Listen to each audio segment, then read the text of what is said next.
Crack, bad for you or not? That pop in your fingers, is it destroying your joints? Nope. That sound is just gas bubbles collapsing in your joint fluid. Studies show knuckle cracking does not cause arthritis. But if you're cracking constantly, you might get pain or swelling.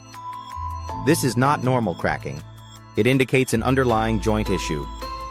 Hit like and subscribe, and crack open more health myths with us.